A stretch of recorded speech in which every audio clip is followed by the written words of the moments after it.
दोस्तों आज हम आए ऑन स्पॉट सरसों के खेत में। तो दोस्तों आज की इस वीडियो में मैं मनमित नागर आपको बताऊंगा कि ये जो अभी 17, 18, 19 तारीख को जो मावठ गिरी है, इस मावठ की वर्षा के बाद आपको अपने सरसों के खेत में कौन कौन सा खाद डालना है, किस किस दवा का स्प्रे करना है, ताकि आपके सरसों की जो फसल है उसमें ब्रांचिंग अच्छे से चले, उसमें फुटान अच्छा हो, ताकि एक अच्छी पैदावार आप अपने खेत से ले सकें। तो दोस्तों आप देख सकते हैं अभी खेतों में बढ़िया नमी है। हमने खोद के भी देखा था, पूर्व में 1 फीट तक बढ़िया नमी है। और ये जो सरसों की फसल है ये लगभग आज 18 से 20 दिन की हो चुकी है। तो दोस्तों ऐसे में यदि आप इस समय मैं जो आपको खाद बताऊंगा, जो स्प्रे बताऊंगा, उनको यदि आप अपने खेत में डालते हैं तो निसंकोच आपके खेत से एक अच्छा उत्पादन आएगा। तो दोस्तों वीडियो में बने रहें। किसान भाइयों नमस्कार। आज हम एक बहुत ही इम्पोर्टेंट टॉपिक पर बात करेंगे जो कि आपकी सरसों की फसल से जुड़ा हुआ है। दोस्तों राजस्थान के लगभग सभी इलाकों में पिछले 2-3 रोज़ से हल्की से मध्यम बारिश हो रही है। ऐसे में किसानों के चेहरे पर बहुत खुशी दिखाई दे रही है और खुशी होनी भी चाहिए, क्योंकि जो हमारी रबी की फसलें हैं, चाहे सरसों हो, चाहे गेहूं हो या चना हो, वो लगभग सभी जगह 20 से 35 दिन की हो चुकी है। और अमूमन हम इन फसलों में 30-35 दिन की फसल होने पर पानी छोड़ते भी हैं। तो ऐसे में जो हमारे किसान हैं उनका जो डीजल खर्च होता है पानी पिलाने में, या उन्हें किसी किराए से ट्यूबवेल से पानी देना पड़ता है, वो खर्चा हमारे अधिकांश किसान भाइयों का बचेगा। हालांकि हम ये भी जानते हैं कि हमारे जो कुछ किसान भाई हैं उनके इस बेमौसम बारिश से नुकसान भी हुआ है, लेकिन उसका परसेंटेज बहुत कम है। दोस्तों किसान खुशी है, लेकिन किसानों के दिमाग में अभी कुछ चल ये रहा है कि किसान भाई सोच रहे हैं कि फसल मेरी 25 दिन, 30 दिन, 35 दिन की हो गई, तो मैं इसमें यूरिया डालूं या नहीं डालूं, या फिर डालूं तो कितना डालूं। तो दोस्तों इस समय आप यूरिया अपनी सरसों की फसल में बिल्कुल डाल सकते हैं।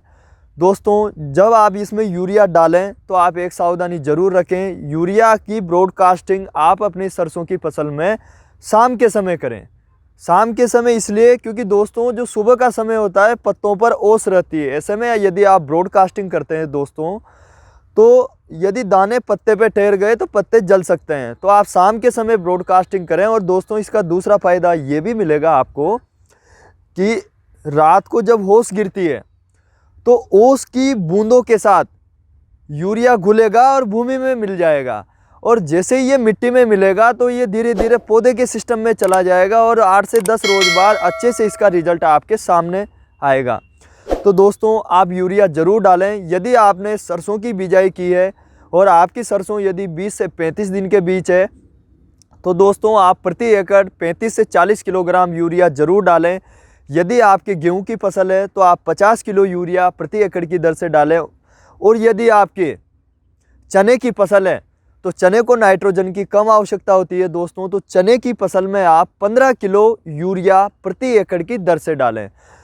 दोस्तों यदि आप इस समय यूरिया डालते हैं तो निसंकोच इसके बहुत अच्छे परिणाम निकट भविष्य में फसल की ग्रोथ में नज़र आएंगे। और दोस्तों इस समय यदि हमने यूरिया नहीं डाला तो हमारी जो फसल है उसकी जो गति है, वृद्धि है, वो धीमी पड़ जाएगी। ऐसे में उसमें जो फुटान होगी, जो ब्रांचिंग चलेगी, जो फलियां बनेगी, वो कहीं ना कहीं कमज़ोर होगी और हमें उत्पादन में बहुत हानि उठानी पड़ेगी। तो दोस्तों आप यूरिया ज़रूर डालें। जो किसान भाई किसी कारणवश यूरिया इस समय नहीं डाल पाते हैं, वो इस बारिश, जैसे ये बारिश थमती है इसके 5 या 7 दिन बाद जैसे ही आपके पैर अपने खेत में ठहरने लगें, तो दोस्तों आप NPK 19-19-19 का स्प्रे भी 1 किलोग्राम प्रति एकड़ की दर से 200-250 लीटर पानी मिलाकर अपने सरसों की फसल में कर सकते हैं।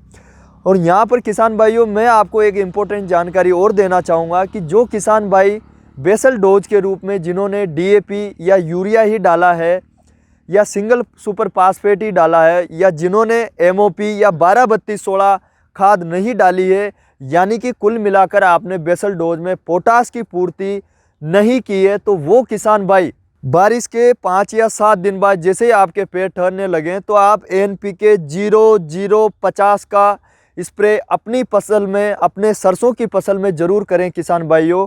क्योंकि सरसों की फसल में यदि आप 0050 का स्प्रे करते हैं तो आपके जो दाने होंगे उनमें चमक बढ़ेगी। और जब आपकी सरसों की फसल बड़ी होगी तो हल्की हवा से ये गिरेगी नहीं और कीड़े और बीमारियों के प्रति भी आपके जो सरसों की फसल है उसकी प्रतिरोधक क्षमता बढ़ेगी।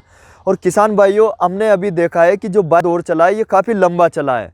ऐसे में हमारे किसान भाइयों ने आनन फानन में गेहूँ, सरसों, चना की बिजाई कर दी। अच्छे से आपने खेत को तपाया नहीं और जो सूर्य की तेज धूप है वो भी जमीन तक अच्छे से नहीं पहुंच पाई। तो दोस्तों, अच्छे से जमीन हमारी नहीं तप पाए तो जो फंगस की समस्या है वो कहीं ना कहीं मुझे ऐसा आभास होता है कि अब आने वाले समय में देखने को मिलेगी। या तो आपकी फसल में जड़गलन दिखाई देगा या जो पत्ते होंगे उनमें पीलापन दिखाई देगा। तो यहाँ पर मैं आपको ये भी कहूंगा किसान भाइयों कि आप कोई से भी एक अच्छे फंजीसाइड का स्प्रे यदि आप कर देते हैं तो इसके भी मेरे हिसाब से अच्छे रिजल्ट आएंगे। तो यहाँ पर मैं आपको कहना चाहूँगा किसान भाइयों, आप किसी भी एक अच्छे फंजीसाइड का स्प्रे अपनी सरसों की फसल में करें ताकि आपके खेत में किसी भी प्रकार की कोई फंगस की समस्या आए ही ना।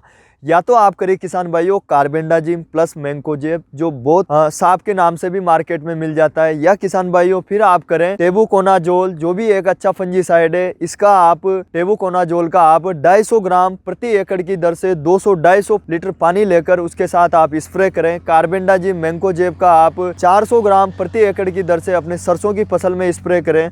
दोस्तों, हमने आपको यहाँ पर एक अच्छी जानकारी देने की भरपूर कोशिश की है। तो दोस्तों, इसी प्रकार हम सरसों पर अन्य वीडियो भी समय समय पर लाते रहेंगे। यदि आपको हमारा ये वीडियो अच्छा लगा है तो आप हमारे सभी किसान भाइयों तक इसे शेयर करें ताकि एक अच्छी जानकारी हमारे उस किसान भाई तक पहुंच सके जिसको इस जानकारी की बहुत आवश्यकता है। और किसान भाइयों, यदि आप चैनल पर पहली बार आए तो आप हमारे चैनल को सब्सक्राइब करना बिल्कुल ना भूलें। वीडियो पसंद आने पर वीडियो को लाइक करें, बेल आइकन प्रेस करें। इसी के साथ विदा लेते हैं, शीघ्र हाजिर होंगे एक नई वीडियो के साथ। तब तक रखिए अपना और अपनों का ख्याल। जय हिंद, जय भारत।